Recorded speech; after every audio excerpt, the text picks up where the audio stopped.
So I'm going to fill up this bird feeder with lots of seeds for them. Whoa, look at that. Nice and full. Put the lid on. There we are.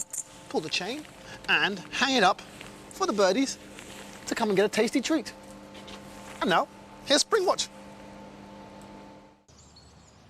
Oh, there you are. I couldn't wait for you to get here because I've got some really exciting news. Or perhaps I should say egg-citing. Egg-citing, that's a clue. Can you guess? Well, I'll tell you right after this. Run, Titles!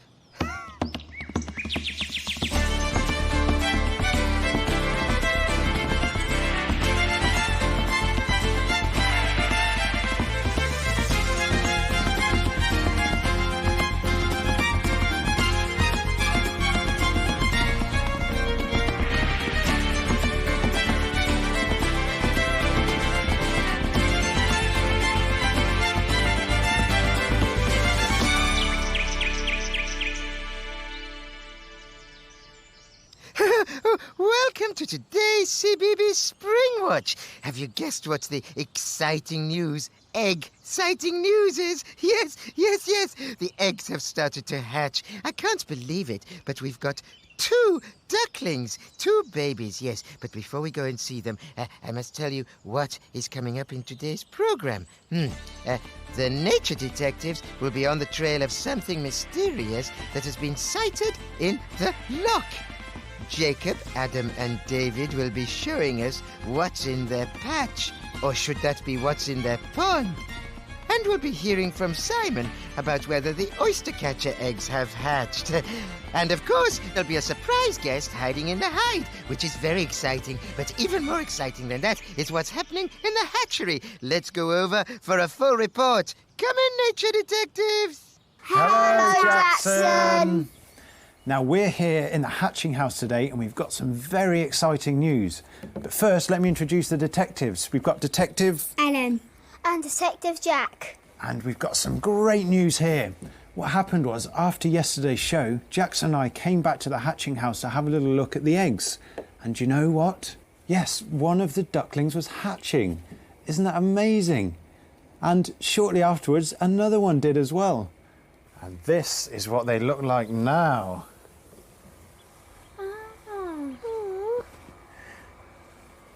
Yeah, they're 2 of the ducks, aren't they? They are 2 of the ducks, that's absolutely right. So cute. I've just noticed one of the ducks is a bit yellow and one of them's brown. Well done for noticing that. But actually they're the same breed, they're just different types. One of them's a khaki Campbell, and that's the darker one, and one of them's a white Campbell, and that's the lighter one, as you can see. Why is the yellow one's head like really messy? That's because she's just come out of the egg. You see, inside the egg are things like the yolk and stuff that keeps her going while she's inside there. But after a while, she'll clean that off and there won't be anything left of it. Now, do you know what this is that they're in? Is it like something that keeps them warm and they're staying in here? That's right, it's called a brooder. You see, normally they'd have a mummy duck looking after them and the mummy would sit on them for at least a day after they're born. So they need to be kept at a nice temperature, and that's what this lamp does. Oh, isn't it wonderful? Our own little ducklings. Jackson? Oh, yes, Detective Jack. What are these ducklings' names? Oh, they haven't got names yet. Oh, would you like to give them names? Yes. Go on, then. I was thinking of Sunny. Sunny? Sunny, for the little yellow one. Yeah. And I've thought of a name for the brown one. I want to call her Daisy May. Daisy because Daisy is a spring flower, and May because today is the last day of May. Oh, isn't it wonderful? That's an excellent name. I think they're both great names, aren't they? Yes. Oh, I just love Springwatch. It's springtime, it's springtime. Time to wake up and sing. It's springtime, it's springtime. Time to wake up, time to wake up, time to wake up. It's spring. Now, if you were watching yesterday, you will have seen Simon's oyster catchers up on Shetland. He managed to put a camera inside their nest, and we saw the eggs were starting to hatch. Well, I think we should go over to him now and see what's happened. Hello, Simon. Where are you? Hello, Jackson. I'm back on the hill overlooking the bay where our otter families live, and we've got cameras stationed down on the shoreline. That's Eb, the adult, bringing in a very big meal, but she's a great mum. She offers these large kills immediately to her offspring. Little cub there, about 11 months old, really does depend on these handouts. Can't quite see what that is. I think sea scorpion. Yes, sea scorpion. Now, they're pretty common fish around these waters, but pretty hard work because they have very sharp spines all the way down their fins and along the edge of their body.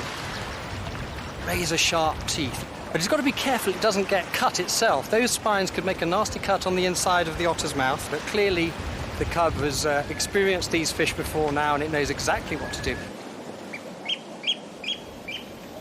We've been very closely keeping an eye on an oyster catcher nest, and let's catch up with what Lockie has been up to. Great developments yesterday. We know that the eggs were just starting to hatch during yesterday's programme. There you can see what we were experiencing in the closing hours of the show. And just after we went off air, we've got baby oyster catchers. One, to be precise, by yesterday evening. What a beautiful little thing. You can see that the siblings are on their way out. The other two eggs are emerging, or rather the chicks are emerging from the eggs. And these oyster catcher chicks have to be up and running very, very quickly in order to avoid being picked off by predators. Now, that's one of the reasons that Lockie was removing the eggshells from the nest. The inside of the egg is pale, and it shows up. It's a startling signal to predators that there might be a nest nearby. So it's important she takes the eggs away from her chicks, doesn't draw attention to the family. Back in the nest, another one out. And if you look at the tip of the beak, you can see that tiny little horny projection. That's called the egg tooth, and they use that to chisel their way out of the egg. And we know it's taken them a couple of days. Absolutely exhausting exercise for these birds. This little fellow may look weak, but he's okay. He's just wet from having just emerged from the egg. It's a dangerous time for them, and the parents have been attentive, keeping the lambs away. And very fresh news. All three of them eventually made it out of the egg. Gosh, oh, what a buzz. So much going on up here. And now back down to Jackson. Thank you, Simon. Weren't those little oyster catcher babies sweet? Nearly as sweet as our little ducklings. Right, now back to today. Oh, yes, now we have heard from Adam and Jacob and David, CBeebies viewers. They wrote to us through our website, and we sent our cameras to see what they've got in their patch.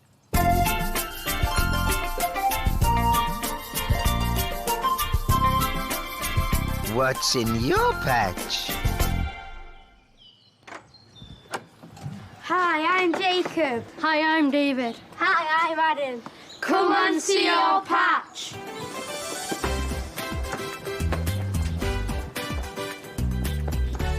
This is our garden. It's quite a small garden. We like playing football in it. And We like climbing on the climbing frame. And we also like wildlife. Come and look. 2 years ago, we saw frogs visiting this corner of the garden. They liked it because it was shady and damp, so we decided to build them a pond. The frogs really like living here. They've even laid some frog spawn. It looks like tadpoles, but they're not properly formed yet. What happens to tadpoles? Some of them get eaten, but the others that live, they grow bigger and stronger. They grow back legs and front legs. They start looking more like a frog, but still with a tail. And if you survive up to that point, they turn into a proper frog. Lots of other creatures like living around our pond. To attract insects, we made this log pile. Let's see what's underneath the logs. Oh, look, there's a woodhouse. Oh yeah. What's good here? We've also built another pond that's bigger than our first one. We're going to put some plants in to attract creatures. These are the plants we have chosen. Marsh marigold and pondweed. Falling too far. Hurry this in. Oh, looks really Looks nice. really nice in the pond.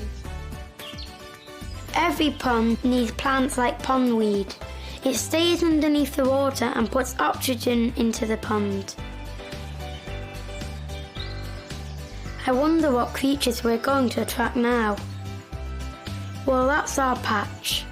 It's only small, but it just goes to show, no matter how big your patch is, you can still attract and spot lots of amazing wildlife. Thanks for coming to visit. Bye! That was very interesting, wasn't it, nature detectives? Yes, I like the frogs in the pond. Yes, and watching that film has given us an idea for another garden. Oh, what sort of garden is it going to be this time? A water garden. Yes, we're going to make a water garden just like David, Jacob and Adam. But we're going to make ours in this pot here. Oh, right. And what's the first thing you need for a water garden? Water. Well, you do need water, but the very first thing we need to do is put some stones in the bottom of this pot. All right, OK. And, all right, while you're doing that, let's have a look at some more creatures who might live under the water. Musical moment.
There are certainly some very interesting things that live in the water, but here's a very mysterious one. I received this picture from my nature detectives at Agas Loch, that's in Scotland. A strange creature has been spotted in the loch.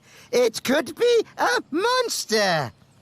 Sounds like a job for the nature detectives.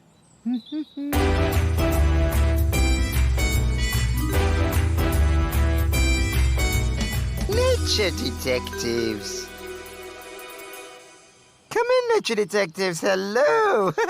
Now, today's nature detectives are Harry and Charlie and Lewis and Nathan. Okay, nature detectives, can you find out if there's a monster living in the loch? Yes! Excellent. Off they go. Nature Hunt. We're looking out for nature. Nature Hunt. What will we see? When you're looking for a creature,